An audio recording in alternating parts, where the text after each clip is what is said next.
बिस्मिल्लाहिर्रहमानिर्रहीम।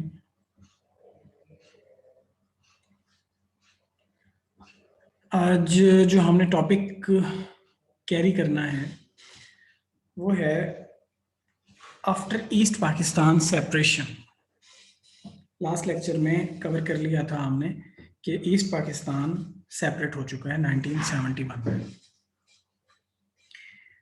अब जुल्फ़िकार अली भुट्टो साहब जो हैं उनका किरदार भी इसके अंदर शामिल है। याह्या खान जो सब प्रेसिडेंट होते हैं उनका भी इसके अंदर शामिल है रोल। यहाँ पे होता यह है कि जब याह्या खान जनरल याह्या खान देखते हैं कि जी अब हालात कंट्रोल से बाहर हो रहे हैं, तो और अवाम भी याह्या खान के मुखालिफ हो रही है, क्योंकि याह्या खान भी था जिसने इक़्तिदार मुंतकिल नहीं किया था। गवर्नमेंट बनती थी जिनकी उनको नहीं दी थी। तो याह्या खान पे जब इतनी जो है प्रेशर आ रहा था तो उसने ये किया, अपनी डिफ़िकल्टीज़ को फेस करने की बजाय उसने सरेंडर कर दी पावर जुल्फ़िकार अली भुट्टो को। ये बात याद रखिएगा कि याह्या खान जो थे उन्होंने पावर्स ट्रांसफ़र कर दी थी सारी जुल्फ़िकार अली भुट्टो को। और ये भी याद रखने वाली बात है कि जनरल याह्या खान जो हैं वो मार्शल लॉ लगा के बैठे थे, और अब जो है पावर जुल्फ़िकार अली भुट्टो एक सिविलियन को चली गई सारी। तो जुल्फ़िकार अली भुट्टो पहले civilian chief martial law administrator बनते हैं।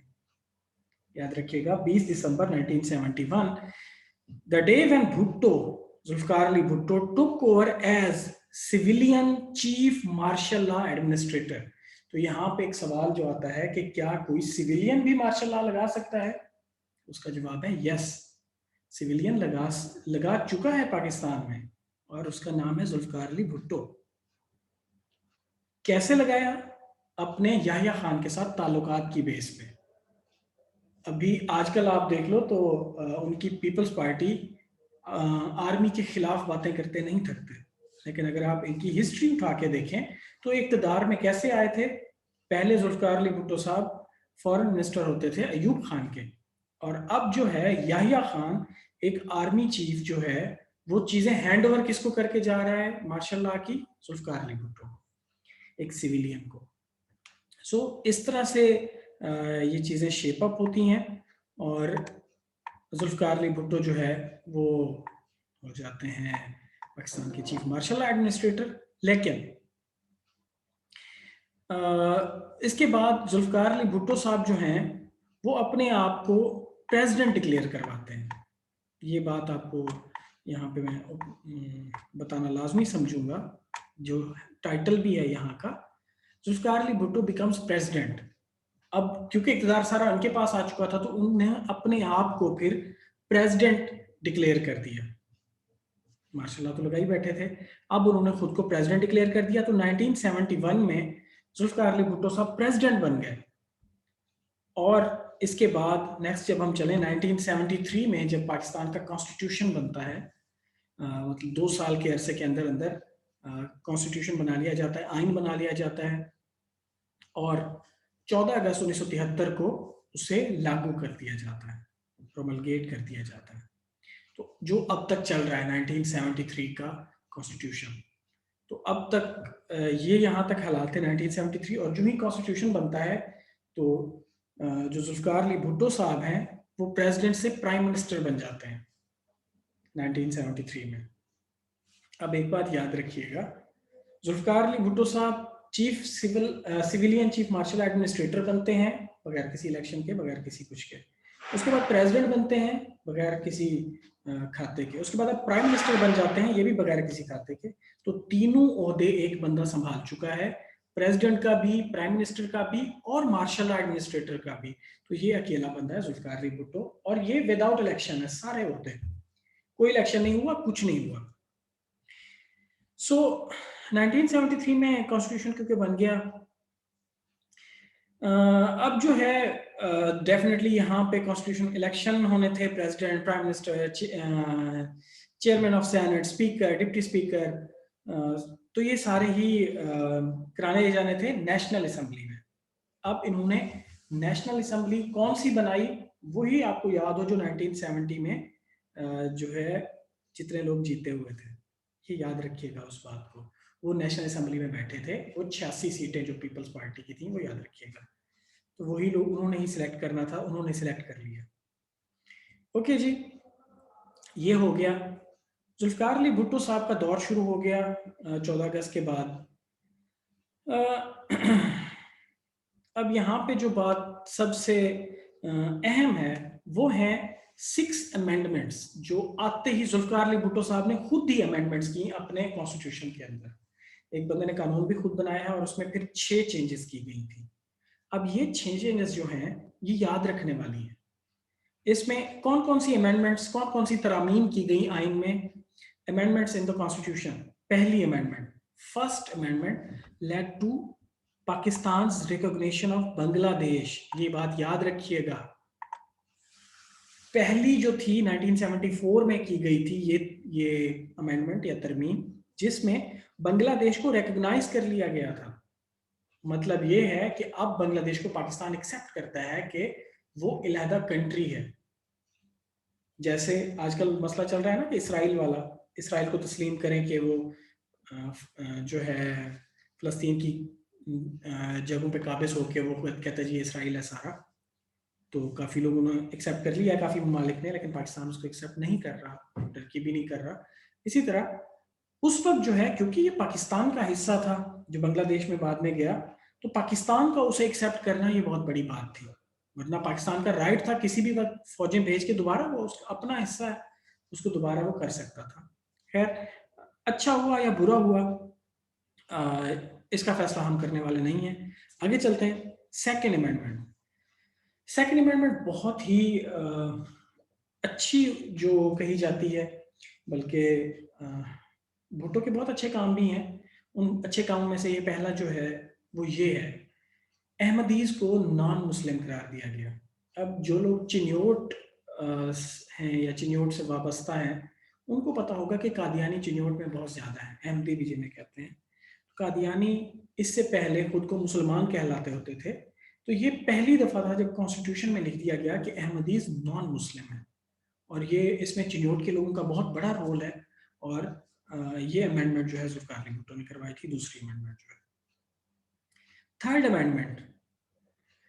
थर्ड अमेंडमेंट जो है, rights of imprisoned were limited. ये बात याद रखिएगा, rights of imprisoned were limited. जितने भी लोग कैद में थे उनके जो हकूक होते हैं उनको कम किया गया था जुल्फकार अली भुट्टो के दौर में। आजकल तो देख लो, ये गिरफ्तार होते हैं फिर भी अस्पतालों में ऐशा कर रहे होते हैं। उस वक्त ये सारी की सारी जुल्फकार अली भुट्टो ने खत्म कर दी थी सहूलियात, लिमिट कर दिए थे। ये तीसरी अमेंडमेंट थी। चौथी अमेंडमेंट जो थी उसमें जो अदालतें थी उनकी पावर्स और जुरिस्डिक्शंस उसको रिलीफ दिया गया। मैं फिक्र दोबारा पढ़ देता हूं। Powers and jurisdictions of the courts for providing relief to political opponents were reduced. मतलब अदालतें आज भी ऐसे ही कर रही हैं ना कि कहती हैं जी कि सियासी मसला है तो इसको जमानत दे दो। उस वक्त ये रिस्ट्रिक्शन लगा दी गई थी कि ऐसे कोई रिलीफ आप नहीं दोगे। तो अदालतें जो रिलीफ दे देती होती थी सियासी वर्कर्स को, वो रिलीफ खत्म कर दिया गया था फोर्थ अमेंडमेंट में। जबकि पांचवी अमेंडमेंट जो है वो 1976 में पास हुई थी। अब इसमें क्या गया, इसमें ये हुई जुडिशरी जो थी उसकी मजीद पावर्स और जुरिस्डिक्शन, मतलब उसकी पावर्स कम कर दी गई। आप देखो, दो जो हैं वो जुडिशरी के हवाले से हैं यहाँ पे, दोनों में उसको कम कर दिया गया। जो छठी है द सिक्स्थ अमेंडमेंट जो है, इसमें ये चीफ जस्टिस जो है सुप्रीम कोर्ट और हाई कोर्ट के, उनकी एज ऑफ रिटायरमेंट उसके हवाले से है ये। आपको इस चीज का पता है कि जो चीफ जस्टिस या बाकी होते हैं 62 में जाके रिटायर होते हैं, 60 की एज में नहीं। तो ये भी कॉन्स्टिट्यूशन में किया गया था, क्योंकि अदालतों के साथ इनके फिर चल नहीं रहे थे मामला, तो इन्होंने अदालतों को भी कुछ दिया था कि आप सारे जो हैं, आप सारी जितने भी लोग हो, हाई कोर्ट के जस्टिस जितने भी हो, सब की जो है हम बढ़ा देते हैं 2 साल, तो वो खुश हो गए यहाँ पे। तो ये 6 अमेंडमेंट्स थी जुल्फ़िकार अली भुट्टो के दौर में। जुल्फ़िकार अली भुट्टो के दौर में अगर हम नेक्स्ट चलें, तो पहले मैं देख लेता हूँ कि जुल्फ़िकार अली भुट्टो के दौर में क्या-क्या प्लस पॉइंट्स थे। और इसमें कोई शक की बात नहीं है, जुल्फ़िकार अली भुट्टो के दौर में भी तरक्की आई थी। उतनी नहीं जितनी अयूब खान के दौर में आई थी, लेकिन इस दौर में भी तरक्की आई थी। और सबसे ज़्यादा रिफॉर्म्स इसमें किए गए थे इंडस्ट्रियल सेक्टर के ऊपर।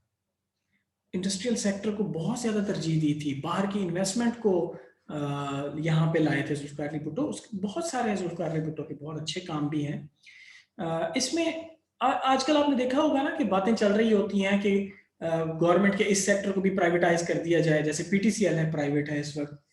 के इलेक्ट्रिक क्या है, वापडा में नहीं है, वो के इलेक्ट्रिक लहदा है, कराची की जो है, तो वो एक प्राइवेट हो चुकी है। तो इसी तरह गवर्नमेंट के इदारे जो हैं जो प्राइवेट हो चुके हैं, उस वक्त क्या किया था जुल्फ़िकार अली भुट्टो ने, उस वक्त नेशनलाइज किया था। जैसे फर्ज किया जी मोबाइल हैं, मोबाइल कंपनीज जो है, यूफोन हो गई या टेलनॉर हो गई या जैज हो गई, इन सबको हुकूमत ने खरीद लिया हो। ये मैं मिसाल दे रहा हूँ, खरीदा नहीं था इस तरह। बाकी और चीजें जैसे पाकिस्तान स्टील मिल हो गई, ठीक है जी, पाकिस्तान स्टील मिल हो गई या पीआईए हो गई, इस तरह परचेज किया था, नेशनलाइज किया था, वो सरकारी बना दी गई थी चीजें।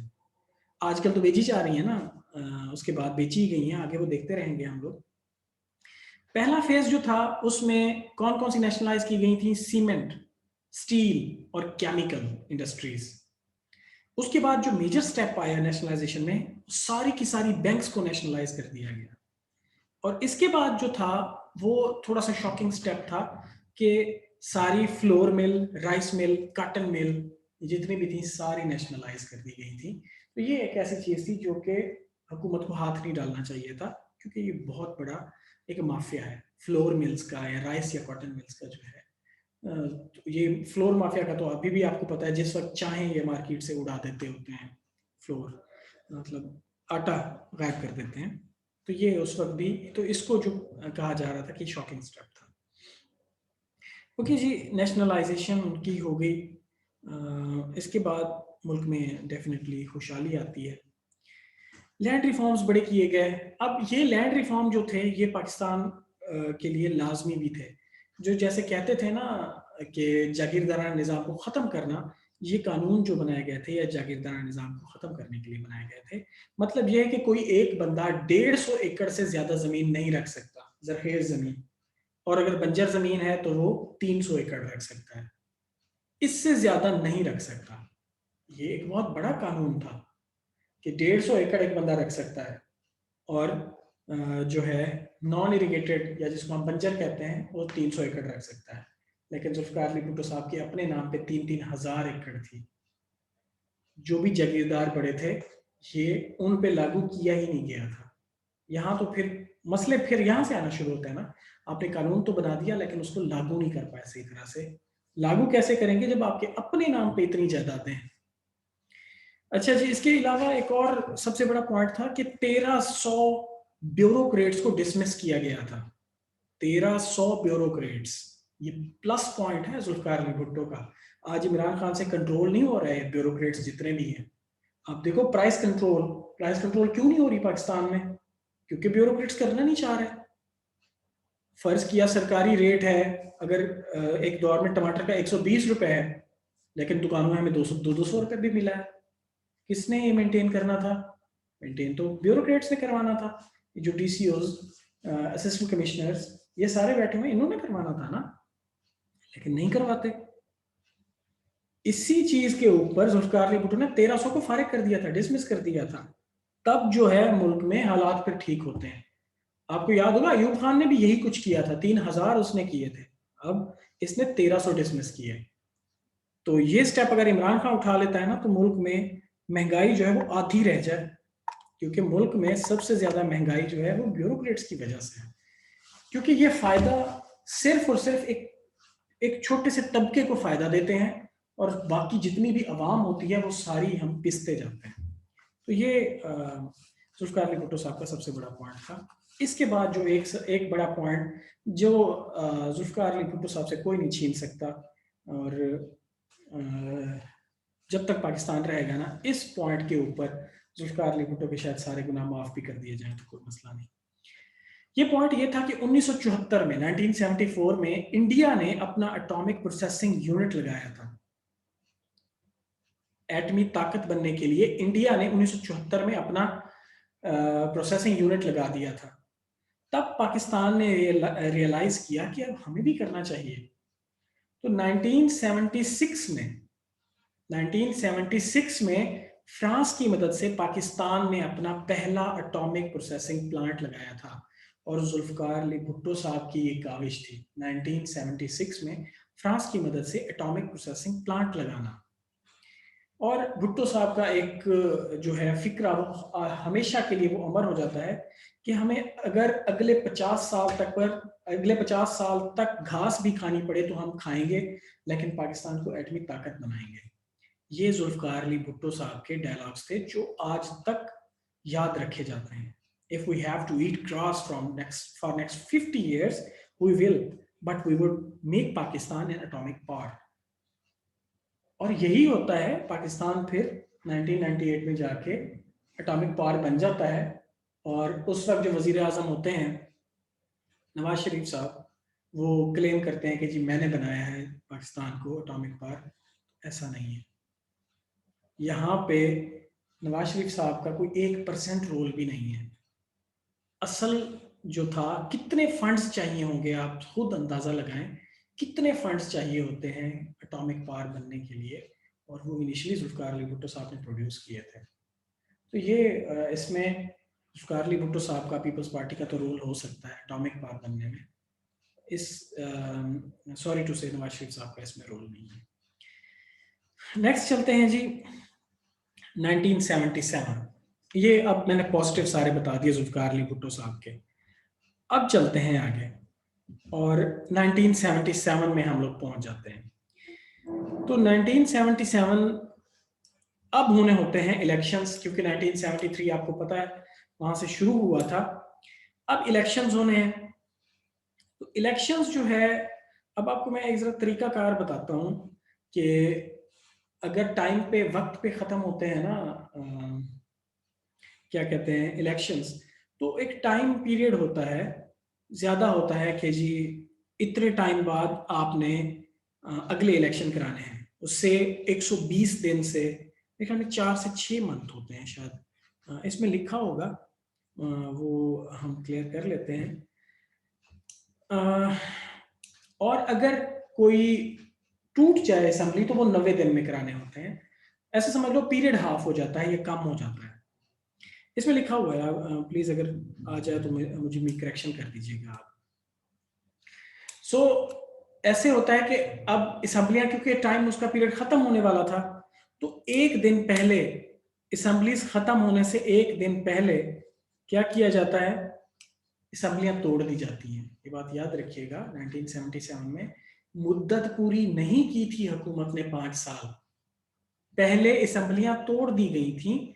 और जब ऐसे होता है तो 90 दिन के अंदर अंदर इलेक्शन कराने होते हैं।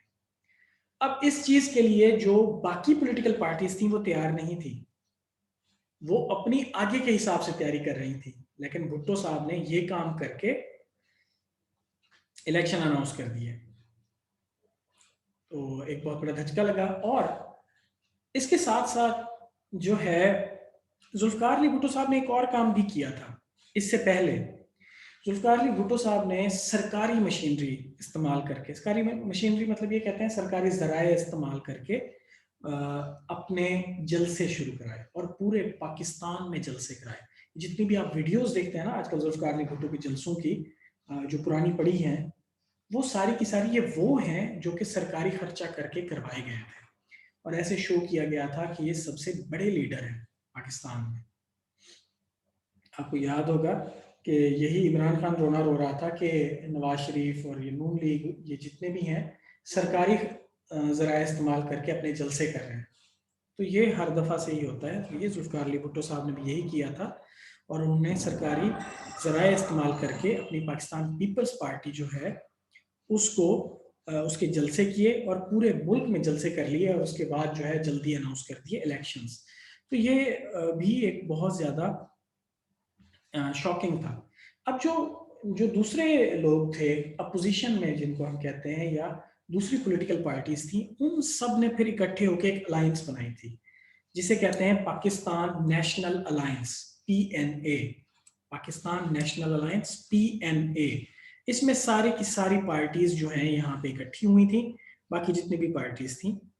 ये इस तरह की ये नहीं थी नेशनल अलायंस जैसे आज PDM आजकल चल रही है, ये तो मफादात के लिए सारे इकट्ठे हुए हैं। उस वक्त ये नहीं था। पाकिस्तान नेशनल अलायंस जो है उस वक्त बहुत ज्यादा एक्टिव थी और बहुत ज्यादा उसकी वैल्यू थी। सारे लीडर्स जो है वो सारे इकट्ठे होके इसमें आ गए थे, PNA में। एक तरफ पीपल्स पार्टी थी, दूसरी तरफ PNA थी। अब जो है यहाँ पे बड़ी ना, क्या कहते हैं जी, अमेजिंग सिचुएशन एक क्रिएट हो जाती है। अब होने होते हैं, पहले ये होता था कि इस सूबाई असम्बलियों के जो हैं वो इलाहदा होते थे, और नेशनल असम्बलीज जो हैं उनके इलाहदा हुआ करते थे। इलेक्शंस जो है, इलेक्शन में बात कर रहा हूँ, दोनों इलाहदा हुआ करते थे, एक दिन में नहीं हुआ करते थे। तो आई डोंट नो कि कितना एक वो हो गया था, रिकॉर्ड हो गया, लेकिन मैं कंटिन्यू करता हूँ अपनी पिछली बात के साथ। स्क्रीन भी शेयर दोबारा कर लेता हूँ, मैं कंटिन्यू करता हूँ अपनी पिछली बात के साथ। सॉरी, वो नेट का मसला हो गया था। अब मैं वापस आता हूँ। नेशनल अलायंस एक बना ली थी, बाकी सारे ही जो हैं जितनी भी पॉलिटिकल पार्टी थी उन्होंने अपनी अलायंस बना ली, और पीपल्स पार्टी के खिलाफ वो खड़ी हुई। अब यहाँ पे एक बात याद रखने वाली है कि डिफरेंट जो है वो इलेक्शंस होते थे। पंजाब असम्बली या ऐसे समझ लो प्रोविंशियल असम्बलीज के इलादा होते थे और नेशनल असम्बली के इलादा होते थे। अब नेशनल असम्बली के जो है वो होते हैं इलेक्शंस, और जो नेशनल अलायंस है ये सिर्फ 8 सीटें जीत सकी है 116 सीटों में से। याद रखिएगा, 8 सीटें सिर्फ जीती 116 सीटों में से टोटल। नेशनल असम्बली पंजाब से, पंजाब की 116 सीटें थी, उसमें सिर्फ 8 जीत सकी, जो कि गढ़ था नेशनल अलायंस का। ये नून लीग का हमेशा गढ़ रहा है, तो उसलिए ये सारे मुस्लिम लीग में थे। नवाज शरीफ तो नहीं था, मतलब ये बाकी चौधरी बिरादरान जो थे, ये सारे जितने भी ये वर्कर्स थे, ये खकान अब्बासी के वाले साहब हो गए, या जो भी थे, इनकी जो अपर टियर था, वो लोग सारे काम कर रहे थे उस वक्त। तो ये सारे के सारे, आपको पता है लाहौर में पिंडी, गुजरांवाला, ये सारा गढ़ है इनका। यहाँ से शेख रशीद जिस तरह का है, वो पिंडी में गढ़ है उसका। तो ये सारे के सारे मुस्लिम लीग जो होती थी, ये उसी के ही लोग थे जो इस नेशनल अलायंस में भी शामिल हैं। ताहिरुल कादरी हो गए, और भी बहुत सारे जो थे, फजलुर रहमान के वाले साहब होते थे। तो इस तरह से ये सारे के सारे सिर्फ 8 सीटें जीत सके पंजाब में से, हालांकि जो इनका गढ़ माना जाता था। तब इनको पता चला जी ये तो सिस्टमैटिक रिगिंग हुई है हमारे खिलाफ। तो नेशनल अलायंस ने फिर वो कर दिया, अनाउंस कर दिया कि हम करने ही नहीं देंगे अगला प्रोविंशियल असेंबलीज का जो है, ये आप लोगों ने धांधली की है। तो ये मुल्क गिर एहतजाज शुरू हो गया इसके ऊपर। और बाद में पता चला जी कि इन्होंने बैलेट पेपर्स ही अपने मार्क करके लाए थे, और पता नहीं क्या से क्या इन्होंने 2 नंबरी की थी, जिसमें जाने की जरूरत नहीं।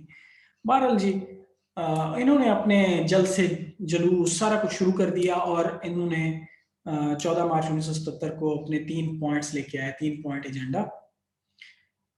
अब किया क्या था जुल्फिकार अली भुट्टो ने, जो ही ये असेंबली की सीटें आई ना, उसी वक्त इसने खुद को वजीर आजम बनवा लिया असेंबली में आके, क्योंकि सीटें सारी खुद ही जीत चुका था ये।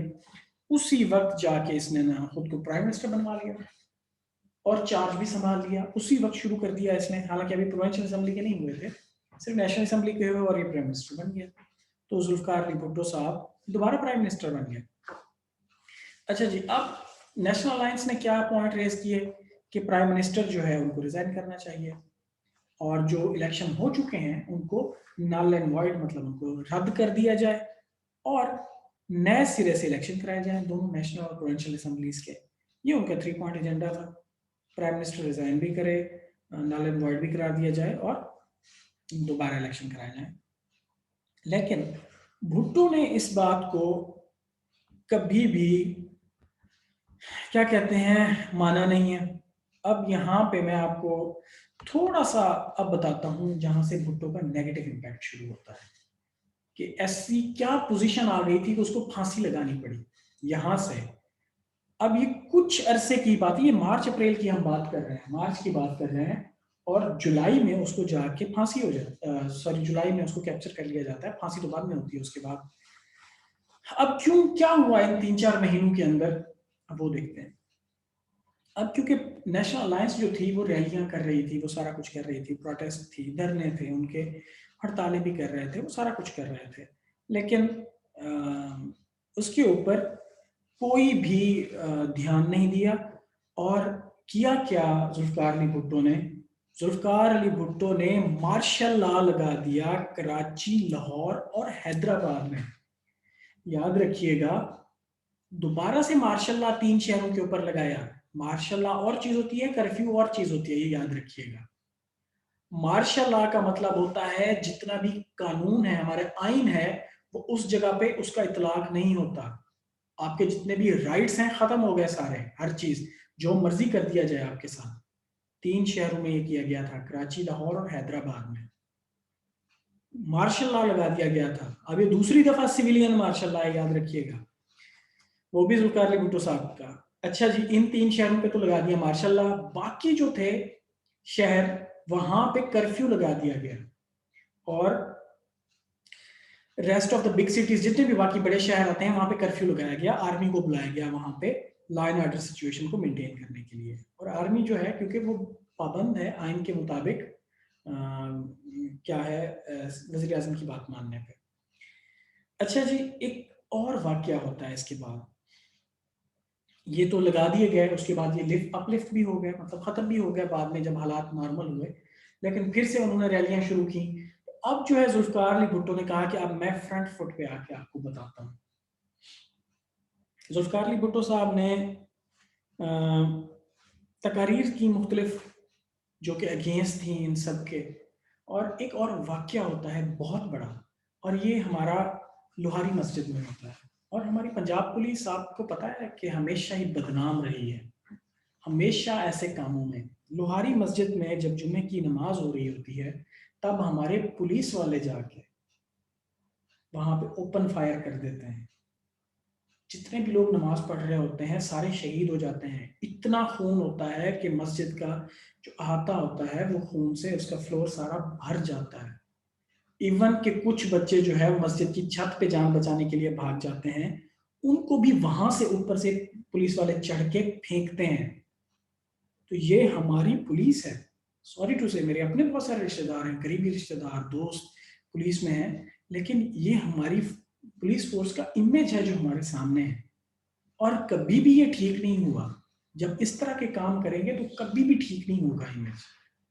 इसी तरह के वाक्य आपको पूरे जो है आगे हिस्ट्री में मिलते हैं। मॉडल टाउन का सानिया क्या है, यही कुछ है। तो ये बर्बरियत जो थी, बार्बिज्म जो थी पुलिस की तरफ से, ये किसके कहने पे होती है? जो ऊपर बैठा है प्राइम मिनिस्टर, उसके कहने पे होती है। अब आपको पता है कि इस तरह का कोई वाकया हो जाए तो अब जो है सारे मुसलमानों का खून जोश मारता है, और सारे फिर इकट्ठे हो गए, जगह जगह हड़तालें शुरू हो गई, जगह जगह जो है मुसलमानों ने प्रोटेस्ट करना शुरू किया। अब जुल्फकार अली भुट्टो ने यहाँ पे उनको कंट्रोल करने की बजाय एक तकरीर की। ये 4 जुलाई की बात है। 4 जुलाई को तकरीर करता है जुल्फकार अली भुट्टो, और इतना जहर उगलता है कि मैं तुम लोगों को दिखाता हूं कि मैं कर क्या सकता हूं। अनारकली का जिक्र किया जाता है उसमें, और उसी रात अनारकली बाजार लाहौर में एक रैली आती है पीपल्स पार्टी की। याद रखिएगा, एक रैली आती है पीपल्स पार्टी की, जिसके पास असला होता है, जो वेपनाइज्ड होती है, वो आके वहां पे लोगों को मारती है, दुकानें लूटते हैं। और उसके बाद जुल्फकार अली भुट्टो साहब फिर तकरीर करते हैं कि देखो जी, जो आज हाल वहां पे किया है, जो मेरे खिलाफ जाएगा हम उसके साथ यही हाल करेंगे। 4 जुलाई की बात है ये। 4 से 5 जुलाई की दरमियानी रात जब ये तकरीर हो जाती है, उसके बाद जो उस वक्त आर्मी चीफ होते हैं, कौन होंगे? हाँ जी, ज़ियाउल हक, जनरल ज़ियाउल हक, 4 और 5 जुलाई की दरमियानी रात को टेक ओवर कर लेते हैं और इस तरह से जनाब जुल्फ़िकार अली भुट्टो जो हैं वो हट जाते हैं अपने उससे, ओहदे से।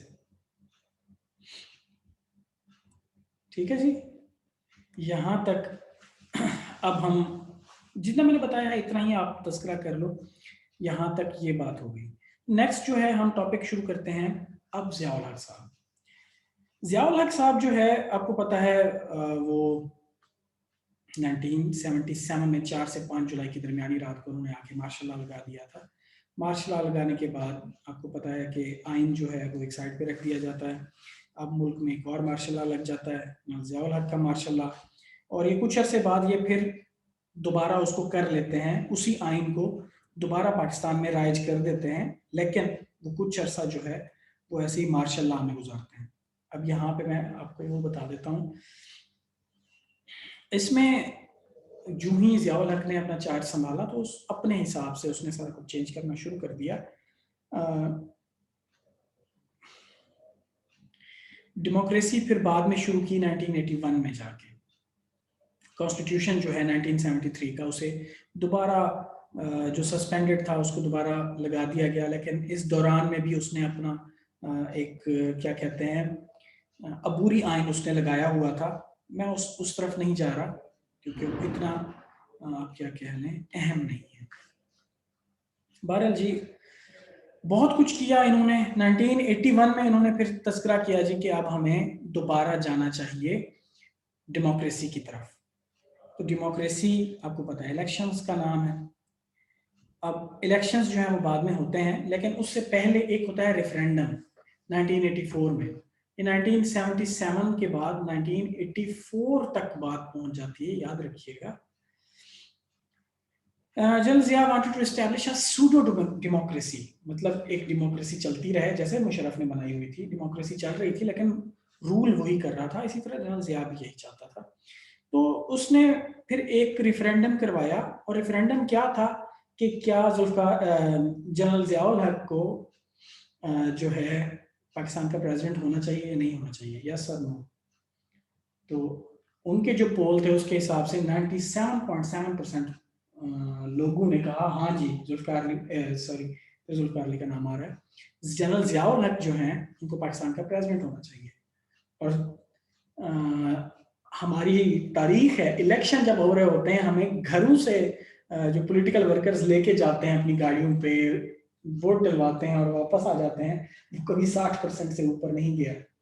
60% लोग जाके वोट देते हैं, लेकिन यहाँ पे क्या शो किया जा रहा है पोल में, 97% लोग जो है ना उन्होंने यस कहा है कि हाँ जी लगा दिया जाए प्रेसिडेंट जनरल ज़ियाउल हक को। खैर ये रेफरेंडम जितने आज तक जिसने भी करवाए हैं उसके अपने हक में ही फैसला आया है, क्योंकि रेफरेंडम का मतलब ये होता है कि जिसने जाके वोट करना है वो वोट कर रहा है, जिसने नहीं करना ना करे। ओके जी, जुल्फ़िकार अली भुट्टो साहब की यहाँ पे फांसी भी हो जाती है इससे पहले 2 साल बाद मेरे ख्याल में हो जाती है उनकी फांसी 77 की। उसके बाद जनाब अब हम आ जाते हैं 1985, अब जब जनरल इलेक्शन होने होते हैं। ये बात यहाँ पे अहमियत यहाँ मिल गई है, बाकी इसमें कोई ऐसी बात नहीं थी जो आपकी याद रखने वाली हो। 1985 के इलेक्शंस, फरवरी 1985 में इलेक्शंस होते हैं, और ये याद रखिएगा पाकिस्तान की तारीख के पहले इलेक्शंस जो नॉन पार्टी बेस है, मतलब कोई पीपल्स पार्टी नहीं थी, कोई मुस्लिम लीग नहीं थी, कोई नेशनल अलायंस नहीं थी, कुछ नहीं, हर बंदा अकेला आज़ाद उम्मीदवार था।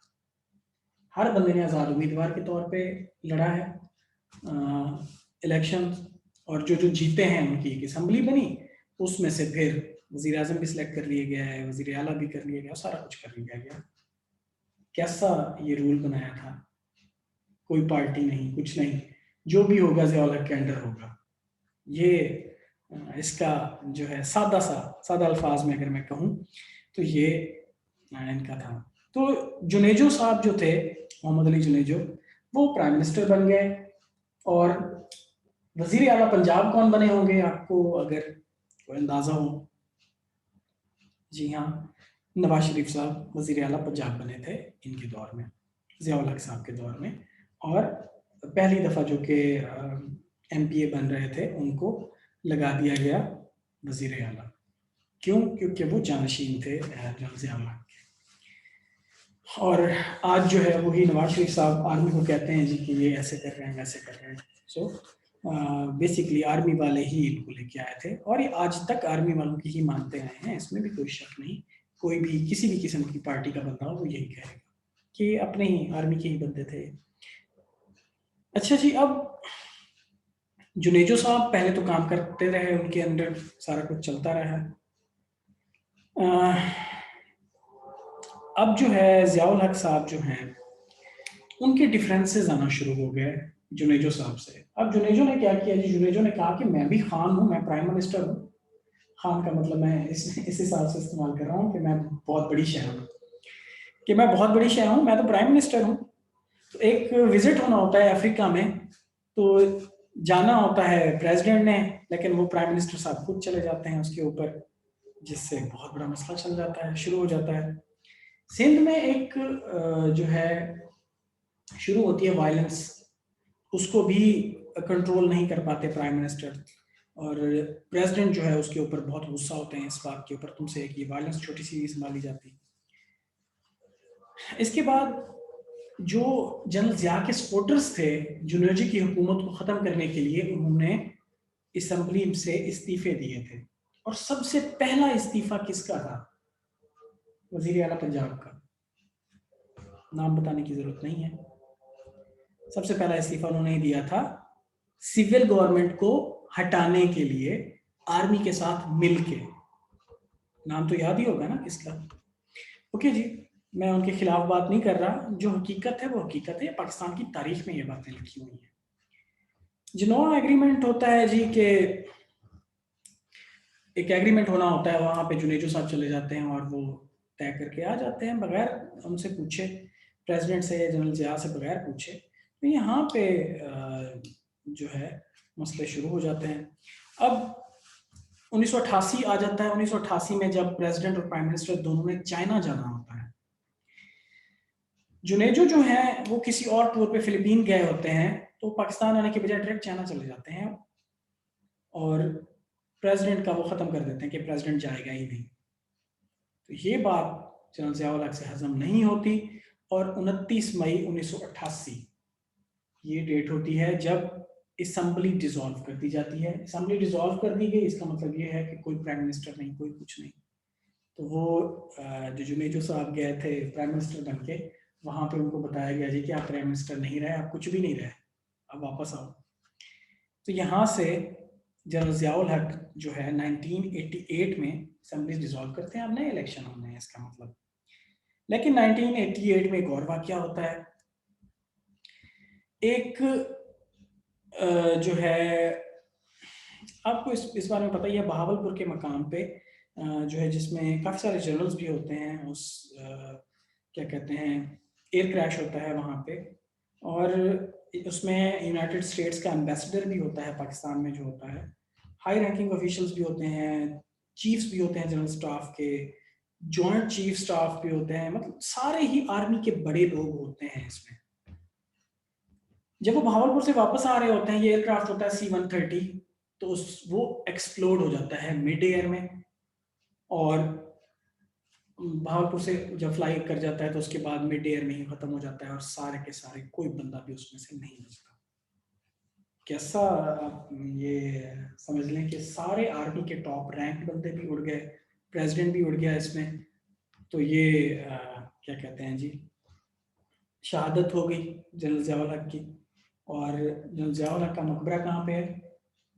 फैसल मस्जिद के बिल्कुल बाहर जो एक कब्र है, एक छोटा सा बनाया हुआ टॉम टाइप, वो जनरल ज़िया-उल हक का है। हालांकि उनके पास ये अथॉरिटी नहीं थी कि वो खुद को वहाँ पे रखवाए, लेकिन उनके जानशीन बड़े, उनको वहाँ पे रखवा दिया उन्होंने।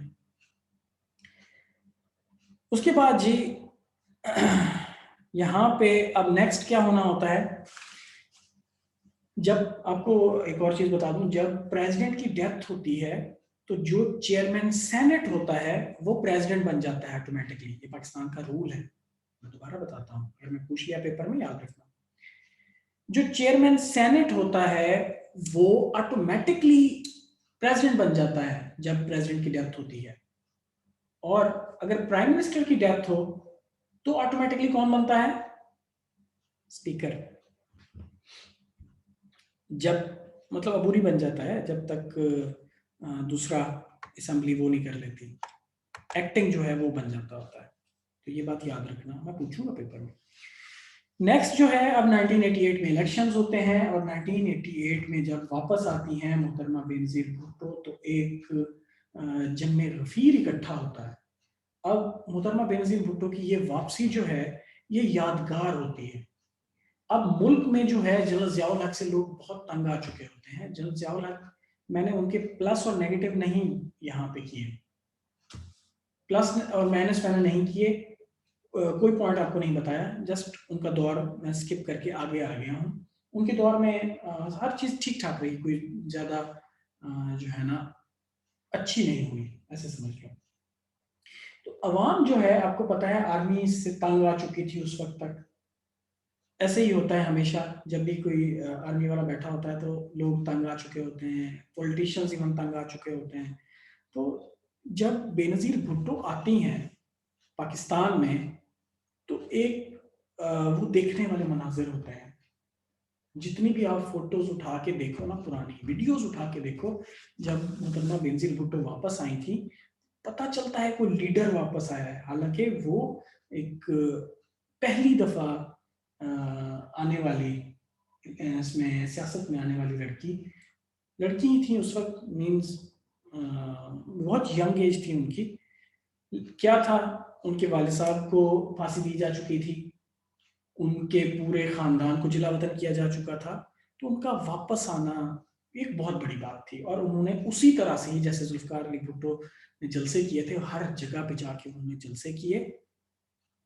तो इस वजह से मोहतरमा बेनज़ीर भुट्टो की जो उस वक्त फेम थी, वो फेम इस वक्त तक जो है किसी और फीमेल लीडर की नहीं दिखाई दी, और फ्रैंकली किसी और मेल लीडर की भी उतनी नहीं दिखाई दी। इमरान खान साहब उसके बराबर जाते हैं, इमरान खान साहब के बहुत बड़े बड़े जलसे होते हैं, लेकिन और कोई उनके बराबर नहीं गया, तो ग्रेंजर उनका बहुत ज्यादा था। मोहतरमा बेनज़ीर भुट्टो उस वक्त जो है पीपल्स पार्टी 94 सीट्स जीत जाती है नेशनल असेंबली में, और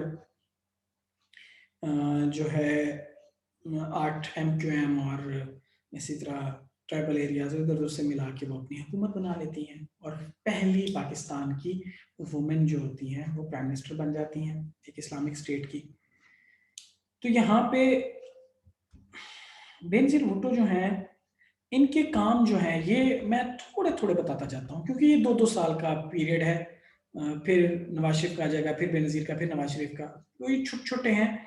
इनमें काम बहुत कम और करप्शन बहुत ज्यादा है, सैडली। हालांकि हम ऐसे समझ लो इतने अरसे बाद अब जमहूरियत सही तरह से दौड़ने लगी थी, लेकिन यहाँ पे मसले फिर शुरू हो गए। मैं थोड़ा थोड़ा बताता जाता हूँ। इन्होंने स्टूडेंट यूनियंस जो है उन पे बैन लगाई, ट्रेड यूनियंस पे बैन लगाई, और सार्क मीटिंग्स यहाँ पे बुलानी शुरू की। सार्क का मतलब ये है कि मुसलमान ममालिक को इकट्ठा करना शुरू किया, आम अल्फाज में मैं बात करूँ। उसके बाद जो है पाकिस्तान और इंडिया के मुज़ाकरात शुरू हुए, ये भी बात यहाँ पे करने वाली है। यहाँ पे एक और बात आपको मैं बताना चाहूँगा कि प्रेसिडेंट और प्राइम मिनिस्टर के कन्फ्लिक्ट शुरू हुए, और ये सवाल आप मुझसे पूछ सकते हो कि आजकल क्यों नहीं होते प्रेसिडेंट और प्राइम मिनिस्टर के इख्तलाफात। इस वजह से 58(2)B एक आइन का आर्टिकल था जो इसने आसिफ अली जरदारी ने ख़त्म किया था, कि इसके बाद प्रेसिडेंट जो है 58(2)B इस्तेमाल नहीं कर सकता। 58(2)B का मतलब ये है कि असेंबली को डिसॉल्व कर सकता है प्रेसिडेंट, उसके पास ये बहुत बड़ी पावर थी। और ये आसिफ अली जरदारी ने जब से ख़त्म किया तो उसके बाद प्रेसिडेंट की पोस्ट जो है वो नॉन रेलिवेंट हो गई, ऐसे समझ लें आप। और इसके बाद आपको पता भी नहीं होगा कि कौन कौन प्रेसिडेंट रह चुके हैं। आजकल तो आरिफ अलवी है, इससे पहले वाले का नाम पता? ईमानदारी से बताना कितने लोगों को अभी याद है? वैसे ममनून हुसैन उनका नाम था।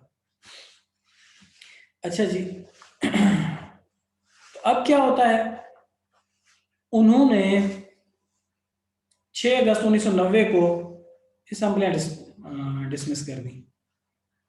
बेनजीर भुट्टो साहबा को इसमें नेशनल असम्बली से उतार लिया गया, मतलब वो प्राइम मिनिस्टर अब नहीं रही। और 24 अक्टूबर 1990 जो है उसमें दोबारा इलेक्शन उन्होंने करवाए। अब जो है प्रेसिडेंट गुलाम इसाक खान गुलाम मुस्तफ़ा जदोई को केयर टेकर प्राइम मिनिस्टर लगाते हैं। ये वैसे आपने याद भी करना है, आगे मैं आपको बताऊंगा। तो ये याद रखिएगा, जो उस वक्त चेयरमैन सेनेट था ज़ियाउल हक की डेथ के बाद वही प्रेसिडेंट बन गया, और उसने छोड़ा नहीं। फिर अभी तक प्रेसिडेंट बैठा है गुलाम इसाक खान, नाम याद रखिएगा। इसने क्या किया, इसने अब बेनजीर भुट्टो की गिरा दी हुकूमत। नेक्स्ट चलते हैं जी, सॉरी इसमें, हाँ जी 1990। अब नवाज शरीफ साहब ने प्राइम मिनिस्टर बनना है। कैसे? क्योंकि जो अक्टूबर में इलेक्शंस होते हैं वहाँ पे नवाज शरीफ साहब जो है, उनकी पार्टी जो है वो एक अक्सरियत के साथ आती है और जो है नेशनल और प्रोविंशियल असम्बलीज में जीत के अब मियां नवाज शरीफ साहब जो हैं वो बन जाते हैं प्राइम मिनिस्टर 1 नवंबर 1990 को। और नवाज शरीफ साहब पहले एक्स चीफ मिनिस्टर भी रह चुके हैं पंजाब के। अच्छा जी, इसमें इस टेन्योर के अंदर इन्होंने इंडस्ट्रियल सेक्टर को जो है स्ट्रेंथन करना शुरू किया। प्राइवेट सेक्टर में जैसे गाजी बुराता का एक प्रोजेक्ट उन्होंने लगाया था, इसी तरह गवादर मिनी पोर्ट जो है वर इनिशिएटेड। ये नवाज शरीफ को क्रेडिट जाता है यहाँ पे। पहली दफ़ा गवादर में एक मिनी पोर्ट बनाई गई थी, मतलब छोटी सी पोर्ट बनाई गई थी, क्योंकि डीप वाटर है वहाँ पे। मतलब कोई भी वरना ऐसी पोर्ट नहीं है पाकिस्तान में जो इतने गहरे पानी की पोर्ट हो। मतलब साहिल समंदर इतना गहरा कहीं पे नहीं होता जितना गवादर में है। तो वहां पे बहुत बड़े बड़े जहाज भी आ सकते हैं, तो एक मिनी पोर्ट बनाई गई थी। हाँ, उस पर इतना खर्चा नहीं किया गया, लेकिन ये इनका इनिशिएटिव है नवाज शरीफ साहब का, जिन्होंने पहचाना था और उसको शुरू किया था। अच्छा जी, इसके बाद जो है मरी और कहोटा, मरी और कहोटा की अपलिफ्ट शुरू की थी ये नवाज शरीफ साहब ने। मरी आज जिस मुकाम पे भी है, तो ये आप कहा जा सकता है कि ये नून लीग या नवाज शरीफ साहब, इनकी जो है शहबाज शरीफ साहब का नाम भी इसमें लाजमी आना चाहिए। वो भी पंजाब के चीफ मिनिस्टर रहे हैं 10 साल, तो मरी जो है वो पंजाब में है, याद रखना। तो वो इनका बहुत बड़ा रोल है मरी को अपलिफ्ट करने में। इसी तरह कोहोटा को भी, कोहोटा में तो आप नहीं जा सकते, क्योंकि जो मेन कोहोटा है वहाँ पे सारा आर्मी के अंडर है वो, लेकिन उस वक्त वो शुरू किया गया था, वो तो फिर आर्मी ने फिर टेकअप कर लिया था। अब इसके बाद अफगान क्राइसिस वहाँ पे आते हैं, अफगान फ्रैक्शंस, क्योंकि पाकिस्तान में बहुत ज़्यादा लोग, जब जंग हुई थी ज़ियाउल हक के दौर में, अफगानिस्तान रशिया, उसमें जब रशिया ने अफगानिस्तान पे हमला किया था तो बहुत सारे रेफ्यूजीज, ये मिलियंस में रेफ्यूजीज थे, याद रखना, मिलियंस, मिलियंस, लाखों में लोग थे जो कि पाकिस्तान में आ गए थे और वापस नहीं गए आज तक। ये वही जो है ना अफगानी लोग हैं जो पाकिस्तान में आके फिर बस गए थे। इवन आप इनलैंड देख लो, पंजाब में इतने सारे अफगानी आ गए और पठानों के नाम से वो रहते हैं यहाँ पे। उन्होंने अब तक तो उन्होंने अपने पाकिस्तानी बनवा लिए हैं, क्या कहते हैं, शनाख्ती कार्ड, और तो जिनका पता चल गया उनको नहीं दिए शनाख्ती कार्ड पाकिस्तानी, जो आ गए पाकिस्तान में, आपको पता तो ऐसे ही है। बहरहाल ये मिलियंस ऑफ पीपल जो है पाकिस्तान आए थे ज़ियाउल हक के दौर में, तो उनका जो है कोई ना कोई सेटलमेंट करनी चाहिए नवाज शरीफ साहब का, ये यहाँ पे आप कह सकते हैं। और एक और बहुत बड़ा प्रोजेक्ट मोटरवे का इन्होंने इनिशिएट किया, और जो कि जाके अब उनके सेकंड टेन्योर में जाके कंप्लीट हुआ था ये मोटरवे M2 जो है, M1 M2 जो है। अच्छा जी, नवाज शरीफ साहब 1993 में इनकी असम्बलियां फिर जो है जनरल इसाक खान तोड़ देते हैं जी, डिसॉल्व कर देते हैं। वही मसला, प्रेसिडेंट और प्राइम मिनिस्टर की आपस में बनती नहीं है, नेशनल असम्बली टूट जाती है। और यहाँ पे और तो बताने वाली बात नहीं है। हाँ, एक और बात, नवाज शरीफ साहब फिर चले जाते हैं सुप्रीम कोर्ट में। सुप्रीम कोर्ट में जाते हैं और सुप्रीम कोर्ट जो है उनको री इंस्टेट कर देती है। नवाज शरीफ साहब को दोबारा प्राइम मिनिस्टर, और जो असम्बलियाँ डिसॉल्व हुई थी उनको क्या किया जाता है कि नहीं, ये गलत इकदाम था उनका, तो री इंस्टेट कर दिया जाता है। तो नवाज शरीफ साहब इस वक्त तक दूसरी दफा प्राइम मिनिस्टर बन चुके हैं अदालत ने री इंस्टेट करने के बाद। तो अगर नाम इस तरह आ जाए ना कि नवाज शरीफ साहब का 1993 में दोबारा बनने का, तो ये इसी वजह से। लेकिन उसके 2-3 दिन बाद ही ख़त्म कर दिया जाता है। क्यों? क्योंकि आर्मी फिर इंटरवीन कर जाती है कि जब प्रेसिडेंट और प्राइम मिनिस्टर के इतने ज़्यादा इख्तलाफात हैं तो आप लोगों को दोनों को ही रिज़ाइन करना पड़ेगा। तो यहाँ पे ये याद रखिएगा, सुप्रीम कोर्ट ने नवाज शरीफ के हक में फैसला दिया, वो दोबारा रीइंस्टेट हो गया। लेकिन कुछ दिनों बाद दोनों ने, प्रेसिडेंट गुलाम ईसा खान और प्राइम मिनिस्टर नवाज शरीफ, दोनों ने इस्तीफा दिया था। ये याद रखिएगा इस बात को, फिर दोनों ने इस्तीफा दिया था। अब जो है मुइन कुरैशी को केयर टेकर प्राइम मिनिस्टर बना दिया जाता है, वसीम सज्जाद को केयर टेकर प्रेसिडेंट बना दिया जाता है। इसके बाद जी 1993 में दोबारा इलेक्शन होते हैं और मोहतरमा बेनजीर भुट्टो पीपल्स पार्टी दोबारा जीत जाती है, और बेनजीर भुट्टो साहिबा जो हैं वो सेकंड टाइम प्राइम मिनिस्टर बन जाती हैं। क्यों? इस दफा मेजॉरिटी होती है इनके पास, तो एमक्यूएम को साथ नहीं मिलाते। अब जो है इसमें ये जो 1993 का दौर है, ये आप ऐसे समझ लें, ये थोड़ा सा खुशहाली का दौर भी था। पीपल्स पार्टी का ये दौर जो था, ये कहा जाता था कि इसमें ना खुशहाली है।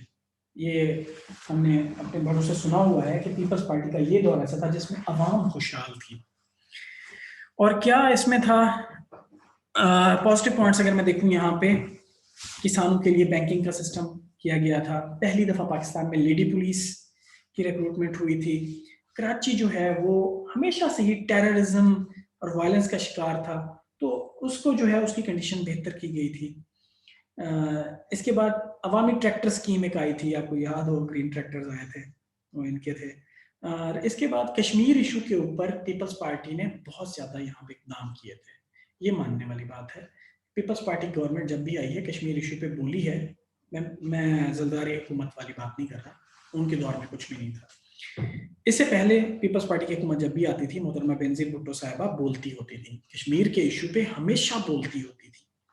अब इनके फिर नेगेटिव पॉइंट्स आते हैं। नेगेटिव पॉइंट्स जो है वो मैं पहले आपको बता दूं और फिर मैं नवाज शरीफ साहब का बताता हूं कि उन्होंने क्या किया।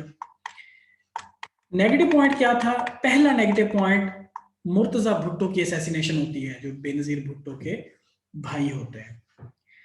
अब काफी सारी स्पेकुलेशंस थी कि ये इन्होंने खुद करवाया है बेनजीर भुट्टो साहिबा ने, और इसमें मुलव्विस हैं इनके शौहर आसिफ अली जरदारी। ये इल्जाम था, साबित नहीं हो पाया। इसके बाद जी सुप्रीम कोर्ट ने जितने भी आर्डर दिए इनको, वो हवा में उड़ा दिए थे इन्होंने। एक और बात शुरू की गई थी कि जितने भी जजेस, army official, civil officers, bureaucrats, इन सबके फोन टैप किए जाते थे, ये पीपी हुकूमत करवाती थी। इसके बाद selling the shares of Pakistan petroleum limited, Zardari साहब जिंदाबाद, तो ये उन्होंने शेयर उनके सेल किए थे इन्होंने, जो कि एक बहुत बड़ा तनाजा बन गया था, क्योंकि जरदारी साहब की ही मिनिस्ट्री है ये। और जरदारी साहब ने एक और हमला किया था, वो क्या था कि न्यूक्लियर प्रोग्राम जो हमारा चल रहा था ना, उसको भी फ्रीज करवाने की कोशिश की थी। एनर्जी के वजीर थे ना। अच्छा जी, नेक्स्ट चलते हैं। बाबरी मस्जिद का इशू आया। बाबरी मस्जिद आप सारे जानते हो, इंडिया के साथ ही हमारा बहुत बड़ा मसला है, तो वो भी पाकिस्तान एक वॉर की कैफियत में चला गया था बाबरी मस्जिद के हवाले से, और ये लाजमी। इसके बाद बैंकिंग स्कैंडल, मेहरान बैंक का स्कैंडल बहुत बड़ा बना था। ह्यूज अमाउंट ऑफ जो है पीपी के जो मेंबर्स होते हैं उनके अकाउंट्स में भेजे गए थे वहां से। ये करते ऐसे ही हैं कि उधार ले लिया और फिर उसको माफ करवा लिया, सीधा सीधा। मेहरान बैंक का ये वाकयात है, और इसी तरह इसी मेहरान बैंक का फिर नवाज शरीफ का भी ये आएगा। अब जब पाकिस्तान में ये कैफियत चल रही होती है, तो नवाज शरीफ साहब जो हैं वो क्या करते हैं, ट्रेन मार्च करते हैं कराची से पेशावर, और वो जगह जगह स्ट्राइक करते हैं, पहिया जाम करते हैं, व्हील जैम, अक्टूबर 11 को। तो ये नवाज शरीफ साहब एक दफ़ा पहले ये ऐसे समझ लें कर चुके हैं ट्रेन मार्च, और इसको कामयाब ट्रेन मार्च कहा जाता है। क्यों? क्योंकि असम्बलियाँ डिसॉल्व हो गई थी, और असम्बलियां डिसॉल्व किसने की थी? उनके अपने प्रेसिडेंट ने, जो पीपल्स पार्टी का ही प्रेसिडेंट था, फारूक अहमद खान लगारी। सैडली ये मेरे इलाके का बंदा है, लेकिन बंदा तो नहीं था, प्रेसिडेंट था ये। प्रेसिडेंट फारूक अहमद लगारी, इसने अपने इलाके के लिए कुछ भी नहीं किया, ना इसके बच्चों ने। हमेशा ये MP MNA बनते हैं। मेरे हल्के से जाफर लगारी जो है, वो ऐसे समझ लें काफ लीग से इलेक्शन लड़ा, उसने जीता है। उसके बाद उसने मतलब मुशर्रफ के दौर में काफ लीग के साथ शामिल हुआ, वो उसी हल्के से जीता, MNA बना।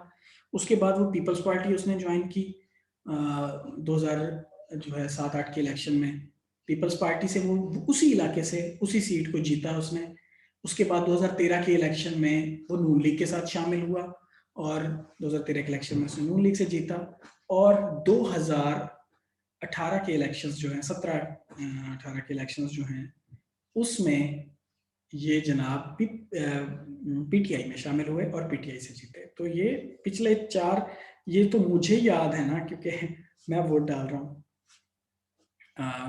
उस पहले दौर में तो नहीं मैं वोट डाल रहा था, लेकिन 2008 से मैं वोट डाल रहा हूँ। तो ये एक ही बंदा जो है वहां पे जीत रहा है और चारों पार्टीज में आ चुका है। अब आगे भी जो जीतने वाली पार्टी होगी वो उसी में होगा, लेकिन इलाके में कोई हाल नहीं है। तो प्रेसिडेंट फारूक अहमद लगारी, ही वाज द सेम। उसी तरह उसने 58(2)B को यूज किया और खत्म कर दी बेनजीर साहब की हुकूमत। अब यहाँ पे जो नवाज शरीफ साहब दूसरी मरतबा प्राइम मिनिस्टर बनते हैं 1997 में, ये कंप्लीट जो मेजोरिटी लेते हैं, ओवरवेलमिंग मेजोरिटी। उस वक्त जो है नवाज शरीफ मकबूलियत की इंतहा पे पहुंचे होते हैं अपनी, और नवाज शरीफ क्लीन स्वीप करते हैं हर तरफ इलेक्शंस में, और नवाज शरीफ का कोई सानी उस वक्त नहीं मिल रहा होता। क्या पॉजिटिव्स उसमें होते हैं?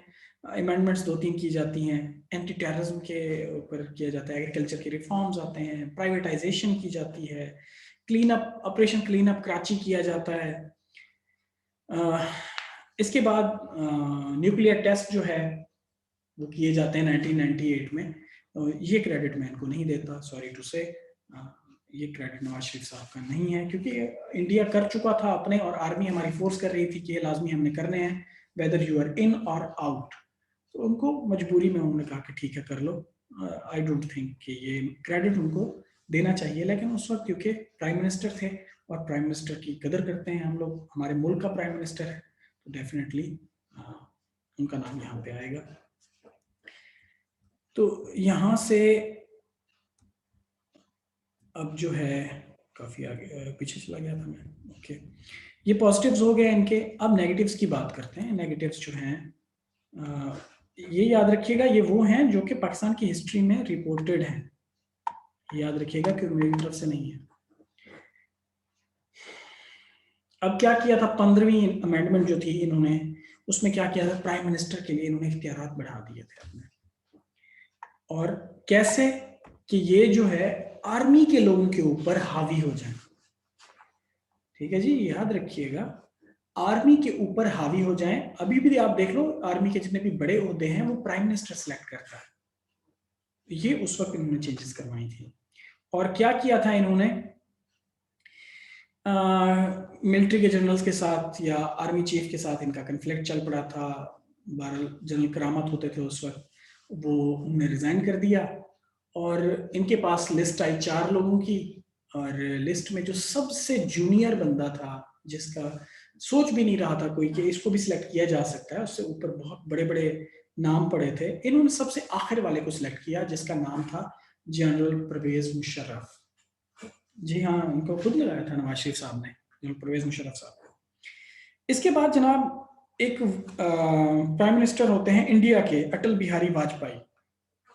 उनका लाहौर में विजिट होता है, और यहाँ पे ये बात याद रखने वाली है, उससे थोड़ा पहले ही, कुछ दिन पहले ही हमारे बॉर्डर्स के ऊपर इतनी ज़्यादा वायलेंस की जाती है, कश्मीर में इतनी ज़्यादा वायलेंस हो रही होती है। लेकिन बाबरी मस्जिद का वाक़या भी कोई इतना ज़्यादा पुराना नहीं होता, लेकिन उसका जो इस्तकबाल किया जाता है और उसको जिस तरह से नवाज शरीफ साहब खुद वो करते हैं, ट्रीट करते हैं, वो सारे ही मुसलमानों के या पाकिस्तानियों के लिए ना एक अजीब होता है कि ये क्या हो गया। और अचंभे की बात ये होती है कि आर्मी को साथ भटकने भी नहीं दिया जाता। आर्मी को पता भी नहीं होता कि इसने कहाँ जाना है, क्या करना है, कैसे करना है।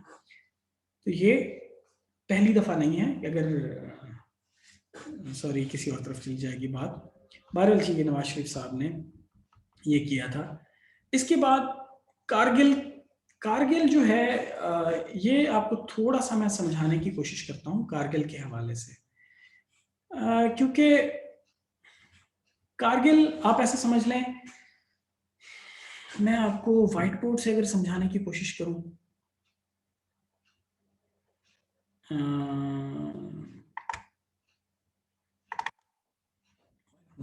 नजर आ रहा है या नहीं। अब माउंटेन्स हैं, आपको पता है कारगिल वाली साइड पे। अब ये एरिया जो है ये पाकिस्तान का है और ये एरिया इंडिया का है।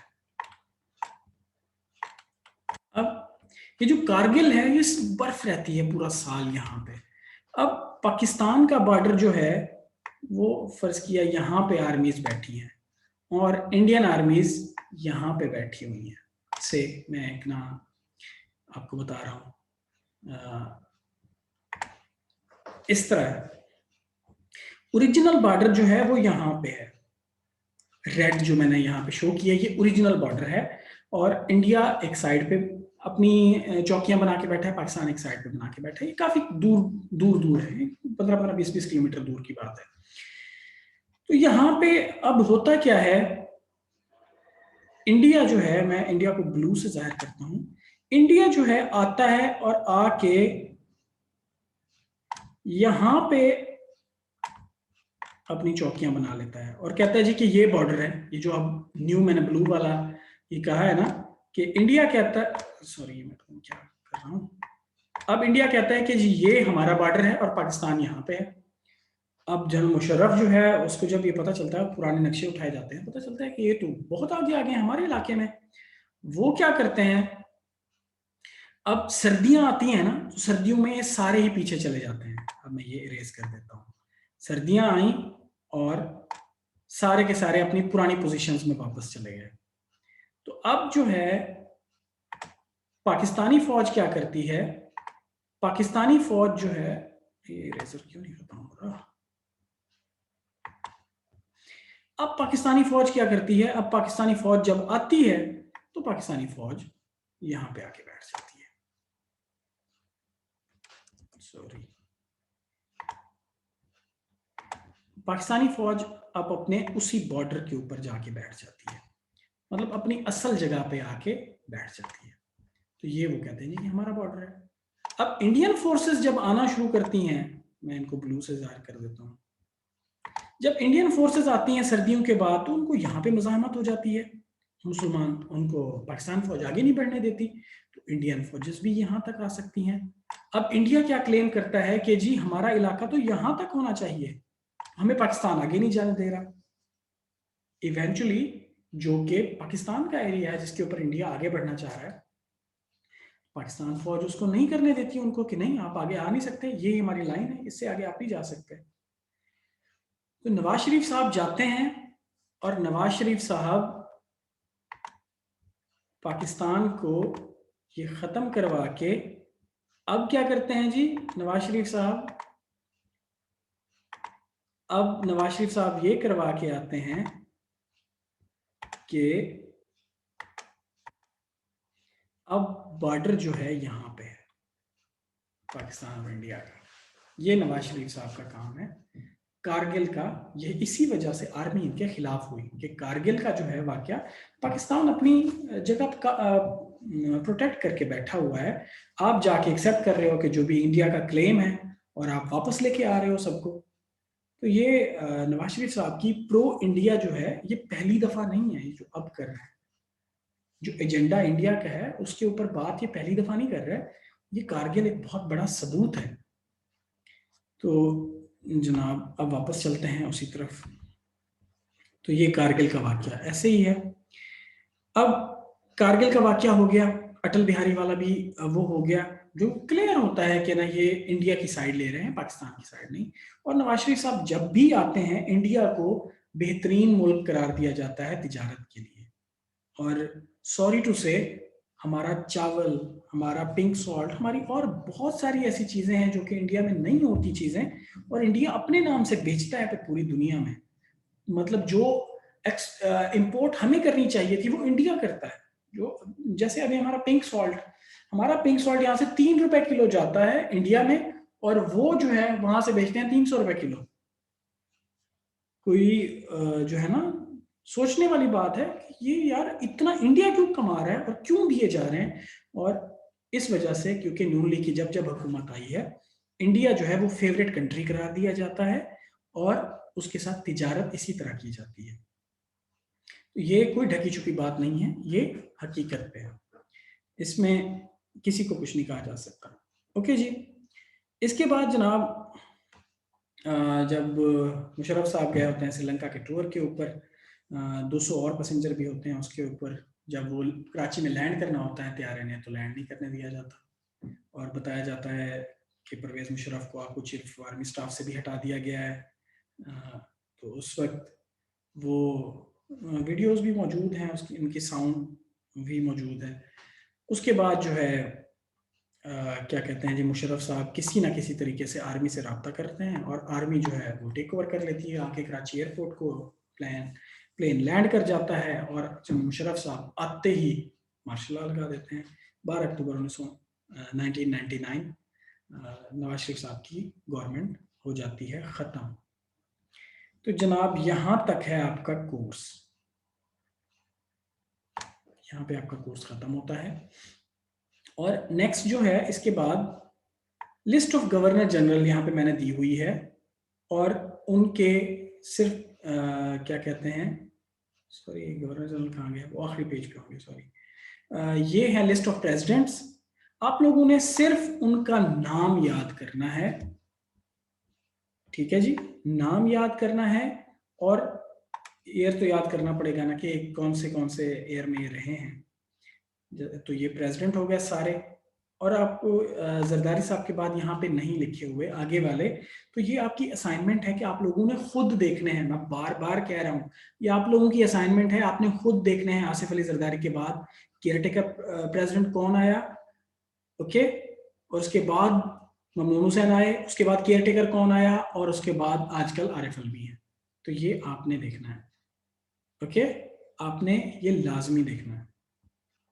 इसके बाद जी ये लिस्ट ऑफ प्राइम मिनिस्टर है, इनके सिर्फ नाम है, मैं और कोई नहीं इनमें वो कर रहा, ठीक है जी। इन सिर्फ आपने नाम करने हैं। और यहाँ पे नवाज शरीफ साहब तक है, इसके बाद शाहिद खाकान अब्बासी बनते हैं, इसके बाद एक जस्टिस साहब आते हैं जो कि केयर टेकर होते हैं, और फिर इमरान खान। तो ये आपने खुद ही देखने हैं। अब यहाँ पे पिक्चर्स क्यों दी हुई हैं मैंने, ये याद रखने वाली बात है ना। ये आगे गवर्नर जनरल, सॉरी उस वक्त मैं कह रहा था, मैं विद पिक्चर्स मैंने दिया है, तो मैं ये पिक्चर एक लाजमी दूंगा कि ये पहचानो कौन है। समझ आइए बात। आपने ये पहचानने के लिए, जिनकी नहीं दी कोई मसला नहीं, लेकिन आपको ये बता दिया है ये प्रेसिडेंट्स जो हैं आगे, जो 4 प्रेसिडेंट और आने हैं उनकी शक्लें देख लेना, मुझे ना कहना फिर। आपकी असाइनमेंट है, आप लोगों ने वो शक्लें देख के आनी है, उनकी पिक्चर्स देख के आनी है, याद रखना। और इसी तरह जो प्राइम मिनिस्टर बाद में आए हैं नवाज शरीफ साहब के बाद, उनकी भी शक्लें देख के आना। तो आपने पहचानने हैं इनमें से, और नाम भी आपने याद रखने हैं, गवर्नर जनरल, प्रेसिडेंट और प्राइम मिनिस्टर। तो ये आपका कोर्स हो जाता है ख़त्म। तो ये टोटल जो है कितना हो गया कोर्स। 2 मैंने पहले फाइल्स अपलोड की हुई है, तीसरी फाइल में अपलोड कर दूंगा और आपका काम कंप्लीट हो जाता है। ओके जी, यहाँ पे फिर